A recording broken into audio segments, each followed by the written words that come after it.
मला मुळव्याध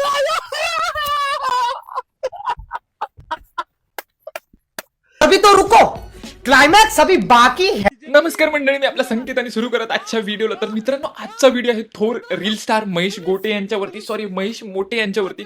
म्हणजे आणि गोटे आणि मोटे यांच्यातला फरकच आता मला काही कळायचं बंद झालाय. म्हणजे एकीकडे आपले नीटचे स्टुडंट तिकडे डोकी फोडून घेत आहेत, त्याच्यानंतर एक महिना झालं प्रोटेस्ट चालू आहे आणि काल आपल्या धर्मेंद्र प्रधान यांचा राजीनामा आल्यानंतर सगळीकडे जल्लोषाचं वातावरण होतं. पण महेश मोटेंचा वेगळाच जल्लोष चाललाय असं मला कुठेतरी दिसतंय.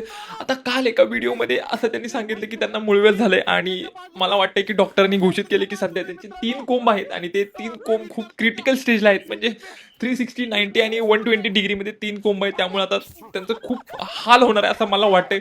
वहिनीनं मला एकच सांगायचं की त्यांना लईच त्रास होत असतो, तर तुमची जी करंगळी असते ती करंगळी घ्या आणि ते कोंब तुम्ही असे दाबू शकता. असं तुम्ही एक आठवडा करा. मला माहिती आहे की कोंब 100% आत बसतील, पण त्यांच्या अंगातच एवढा मोठा कोंब आहे की मला वाटत नाही की तुमच्या करंगळीनं ते कोंब आत बसतील. एवढ्यावरच नाही थांबलं तर माझ्याकडे दुसरा उपाय आहे. वहिनी, तुम्ही असं करू शकता. तुम्ही एक काम करा, एरंडाच्या ब्या घ्या, एरंडाच्या ब्या तव्यावरती तापवा, उघडा आणि त्याचा जो रस असतो त्या त्या त्या कोंबावरती लावा. 100% म्हणजे हा उपाय तुम्ही जर 1 महिना केला तर एका महिन्याच्या आत महेश मोटेंचे कोंब आत बसतील असं मला कुठेतरी वाटते. तिसरा उपाय, जर ह्यानं सुद्धा नाही थांबलं तर मला माहिती आहे की 100% तिसरा उपाय काम होणार.